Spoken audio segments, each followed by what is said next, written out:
नमस्कार, तिब्बत टीवी के हिंदी प्रसारण में स्वागत है। तिब्बत टीवी के साप्ताहिक हिंदी समाचार में हम दर्शकों को परम पावन दलाई लामा वर्तमान तिब्बत के परिस्थिति, निर्वासन में तिब्बत तथा तिब्बत मुक्ति साधना के संदर्भ में जानकारी प्रस्तुत करते हैं। आपके साथ मैं हूं तेंजिन तलजोर। आगे देखिए इस सप्ताह के प्रमुख खबर।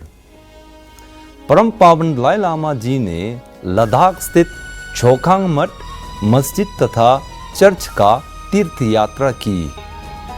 परम पावन दलाई लामा जी द्वारा थिगसे की पुस्तकालय का अभिषेक तथा पंथ निरपेक्ष नैतिकता विषय पर संबोधन। परम पावन दलाई लामा जी ने लॉर्ड डेविड ट्रिम्बल के निधन पर संवेदना प्रकट की। तिब्बती व्यवसायी तेंजिन छोफिल को अन्यायपूर्ण तरीके से 18 साल की सजा सुनाई। सिक्योंग पेम्पा छिरिंग ने 16वीं कक्षा के स्थायी रणनीति समिति बैठक की अध्यक्षता की। ब्राजील तिब्बत कार्यालय ने मेनसिखांग के प्रतिनिधियों का ब्राजील में कार्यक्रम। ताइवान तिब्बत कार्यालय तथा ताइवान मनोविश्लेषण संघ द्वारा बौद्ध मनोविज्ञान की विश्लेषण पर संगोष्ठी का आयोजन। अब सुनिए समाचार विस्तार से।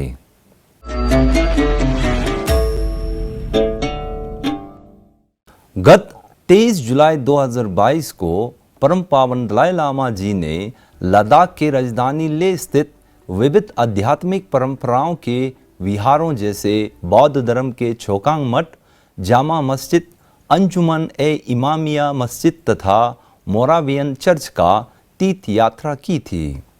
परम पावन दलाई लामा जी का छोखांग मठ आगमन पर लद्दाख बौद्ध संघ के अध्यक्ष थुप्तिन सावंग तथा अन्य गणमान्य व्यक्तियों ने स्वागत की। छोखांग विहार में उपस्थित सभा को संबोधन में उन्होंने कहा कि हम सभी बहुत पुराने मित्र हैं और हमारे बीच का संबंध चट्टान की तरह मजबूत है। छोखांग मठ के बाद परम पावन दलाई लामा जी ने जामा मस्जिद का दौरा किया था। इस श्रोताओं के सभा को उन्होंने कहा कि मुझे बहुत खुशी हुई कि मैं इन धार्मिक स्थलों का तीर्थ यात्रा करने को मिली है। ये मेरी अंतर धार्मिक सद्भाव की बढ़ावा देने की एक प्रतिबद्धताओं के अनुकूल है।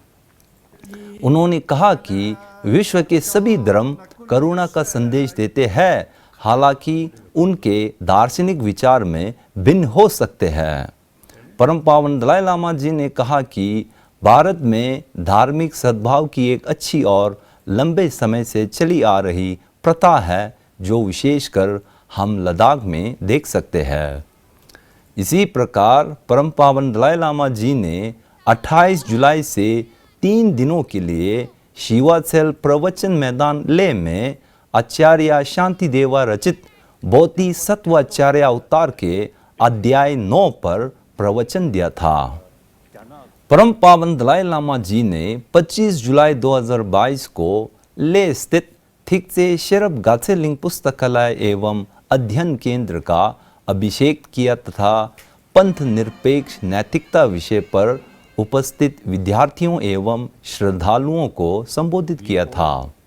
इस अवसर पर थिगसे रिम्पोछे ने अपने स्वागत भाषण में परम पावन दलाई लामा जी के प्रति श्रद्धा सुमन अर्पित करते हुए इस पुस्तकालय एवं अध्ययन केंद्र के बारे में जानकारी दी। उन्होंने कहा कि इस अध्ययन केंद्र का 2020 में शुरुआत के बाद 350 से अधिक छात्रों को सामाजिक, भावनात्मक और नैतिक शिक्षण कार्यक्रम के माध्यम से पंथ निरपेक्ष नैतिकता के बारे में शिक्षा दी है। उन्होंने परम पावन दलाई लामा जी के जीवन के 4 प्रमुख प्रतिबद्धताओं की प्रशंसा में कहा कि यह प्रतिबद्धताएं आज के दुनिया के लिए लाभदायक तथा प्रासंगिक है। अपने संबोधन में परम पावन दलाई लामा जी ने लद्दाखी समुदाय में सद्भाव का वातावरण के लिए गहरी सराहना किया है। उन्होंने कहा कि चाहे हम एक जातीय के हो या दूसरे, और चाहे हम इस धर्म का पालन करें या उस धर्म के, हम सभी एक समान मनुष्य हैं। जन्म के समय से लेकर जब माँ हमारी देखभाल करती है तब से लेकर मरण तक हम सब एक जैसे हैं। इसलिए शांति और सद्भाव के साथ रहना हम सभी के हित में है। भारत ने हजारों वर्षों से किसी को क्षति ना पहुंचने की परंपरा जैसे करुणा और अहिंसा के सिद्धांत को बनाए रखा है। साथ ही परम पावन दलाई लामा जी ने तिब्बत के महान नरेशों द्वारा तिब्बती भाषा एवं लिपि तथा बौद्ध धर्म की स्थापना में योगदान के बारे में जानकारी दी।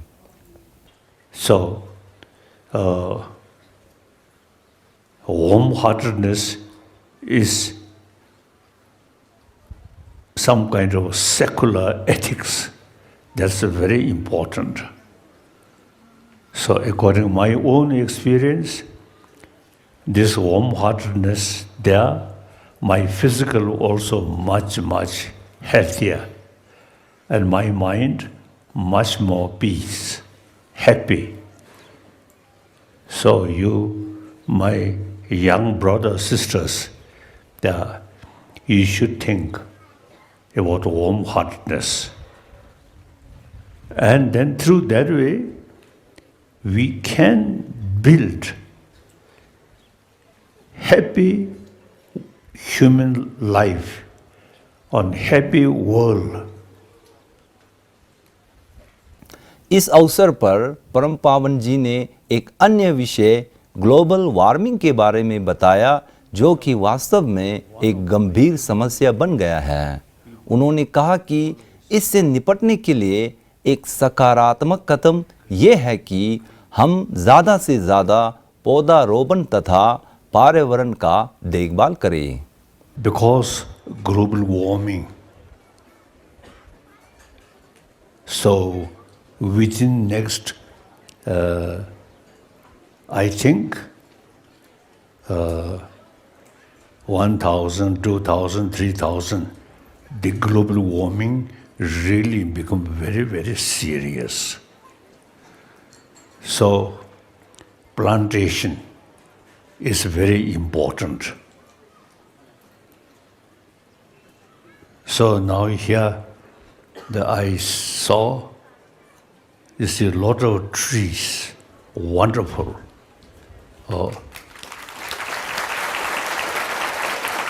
एक अन्य खबर अनुसार नोबेल पुरस्कार विजेता डेविड ट्रिम्बल के आकस्मिक निधन की सूचना मिलने पर परम पावन जी ने लेडी ट्रिम्बल को एक संदेश लिखकर दुख व्यक्त की है।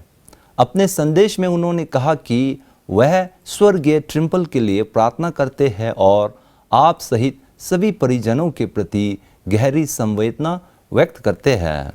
आगे उन्होंने कहा कि आपके पति ने एक पारस्परिक रूप से लाभकारी समझौता के साथ उत्तरी आयरलैंड में शांति स्थापित करने हेतु एक दूरदृष्टि, साहस और यथार्थवादी दृष्टिकोण दिखाया था।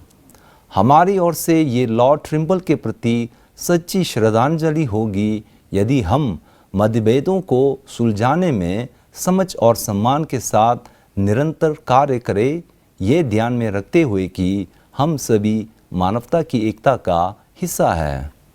संयुक्त राष्ट्र, यूरोपीय संघ और मानवाधिकार डेस्क को विश्वसनीय सूत्र से मिली खबर अनुसार चीनी अधिकारियों ने तिब्बत स्वायत्त क्षेत्र से तिब्बती व्यवसायी तेंजिन छोपेल को अलगाववाद को उकसाने के तथाकथित आरोप में 18 साल की सज़ा सुनाई गई थी।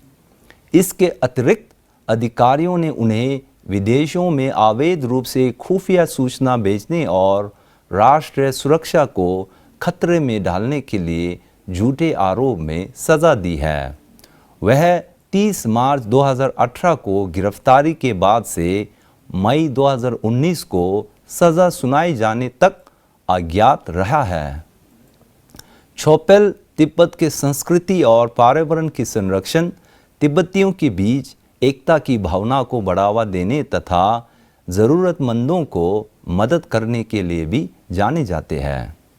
सिक्योंग पेम्पा त्सरिंग के नेतृत्व में केंद्रीय तिब्बती प्रशासन के 16वीं कशाक द्वारा नव स्थापित स्थायी रणनीति समिति की बैठक 27 से 29 जुलाई 2022 को धर्मशाला में आयोजित हुआ था। इस बैठक की अध्यक्षता सिक्योंग पेम्बा थ्रिंग ने किया था और समिति के सभी सदस्यों ने व्यक्तिगत तथा ऑनलाइन के माध्यम से भाग लिया है। इस 3 दिवसीय बैठक के दौरान समिति ने रणनीतिक कार्यक्रमों की प्रगति तथा समीक्षा पर चर्चा और भविष्य में हिमायत पहल पर विचार विमर्श किया था। गत 2 से 13 जुलाई 2022 को सो पोलो स्थित तिब्बत हाउस ब्राज़ील ने तिब्बती चिकित्सा पद्धति और अभ्यास के संदर्भ में लेक्चर व बातचीत श्रृंखला का आयोजन किया गया था। तिब्बती चिकित्सा पद्धति के संदर्भ में जानकारी व ज्ञान देने हेतु मेंजिखांग के चिकित्सक लिंडुक दोरजी और ज्योतिष तेंजिन लामो ने भाग लिया है। इस 2 सप्ताह चिकित्सा शिविर के संबंध में ब्राज़ील तिब्बत कार्यालय के प्रतिनिधि जिग्मे छिरिंग ने कहा कि इस अभियान से स्थानीय लोगों में तिब्बत के प्राचीन चिकित्सा पद्धति पर अधिक जागरूकता बढ़ी है। ताइवान तिब्बत कार्यालय और ताइवान मनोविश्लेषण संघ के संयोजन में पहली बार तिब्बती बौद्ध धर्म और मनोविज्ञान के सह संबंध विश्लेषण पर संगोष्ठी का आयोजन किया गया था। इस संगोष्ठी में कई बौद्ध विद्वान तथा ताइवान के प्रसिद्ध मनोवैज्ञानिकों ने मानसिक रोग की समस्याओं को बौद्ध धर्म और मनोविज्ञान के विचारों द्वारा समग्र रूप से इलाज करने पर चर्चा की थी। सेमिनार की अध्यक्षता तिब्बत कार्यालय के प्रतिनिधि केल्संग गेल्जन के साथ ताइवान मनोविश्लेषण संघ के अध्यक्ष ली लिंग लीन तथा मनोचिकित्सक डॉक्टर कैरी चेन ने किया था। अपने उद्घाटन भाषण में प्रतिनिधि केल्संग ने परम पावन जी का विज्ञान में गहरी रुचि तथा इस संगोष्ठी के परिचय एवं उद्देश्यों के बारे में जानकारी सजा दी।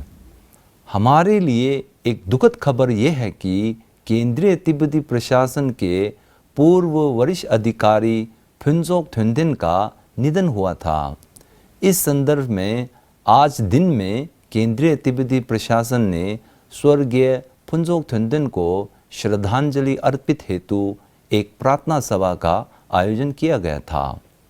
इसी के साथ आज का खबर यही समाप्त होती है। अगले हफ्ते हम फिर मिलेंगे। मुझे दीजिए आज्ञा। नमस्कार।